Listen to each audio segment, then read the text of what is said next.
বন্ধুরা, প্রতিদিন ডিমের ঝোল ঝাল খেতে কারোরই ভালো লাগে না, তাই আজকে একটু অন্য স্বাদের একটা রেসিপি নিয়ে চলে এলাম। চলো দেখে নিই। একটা বড় সাইজের পেঁয়াজ, 7-8টা রসুন কোয়া, 1 গাঁট আদা কুচো আর 2টো কাঁচা লঙ্কা দিয়ে জল দিয়ে এটাকে আমি ভাপিয়ে নেব। অল্প পরিমাণে জল দেবে যাতে জলটা পুরোপুরি এর সাথে মিশে যায়। আর দিলাম 1 মুঠো কাজু বাদাম। এবারে এটাকে ভাপিয়ে নেওয়ার পরে এখানে আমি কড়ার মধ্যে তেল দিয়ে দিলাম।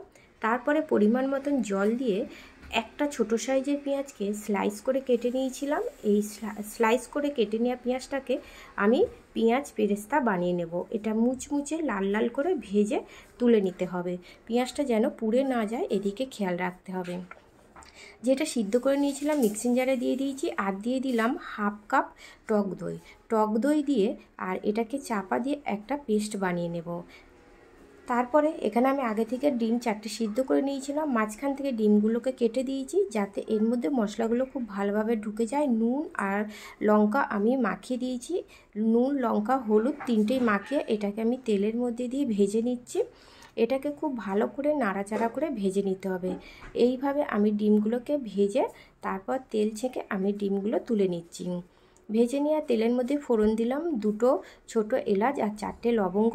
ফোড়নটা ভাজা হয়ে গেলে এর মধ্যে যে পেস্টটা আমি তৈরি করেছিলাম সেই পেস্টটা দিয়ে দিলাম। পেঁয়াজ, কাজু বাদাম, লঙ্কা এই পেস্টটা এর মধ্যে দিয়ে খুব ভালো করে এটাকে নাড়াচাড়া করে ভেজে নিতে হবে। এটার সঙ্গে সঙ্গে নাড়বেন, যেহেতু এতে কাজু বাদাম আছে তলায় ধরে যেতে পারে।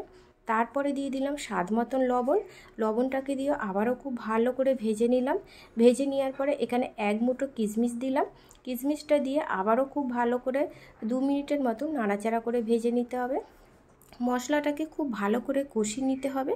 তারপরে এর মধ্যে আমি ওই যে মিক্সি জারটা ধুয়ে চায়ের কাপের 1 কাপ জল দিলাম। জল দিয়ে খুব ভালো করে এটাকে নাড়াচাড়া করব। ফুটে ওঠার পরে ভেজে রাখা ডিমগুলোকে আমি এই গ্রেভির মধ্যে দিয়ে দিলাম। গ্রেভির মধ্যে দেওয়ার পরে আবারও খুব ভালো করে নাড়াচাড়া করে নিতে হবে আর গ্রেভিটা ফোটার অপেক্ষা করতে হবে। তখন এখানে আমি 1 চা চামচ চিনি দিলাম। চিনি দিয়ে আবারও আমি খুব ভালো করে এটাকে নাড়াচাড়া করে নিলাম।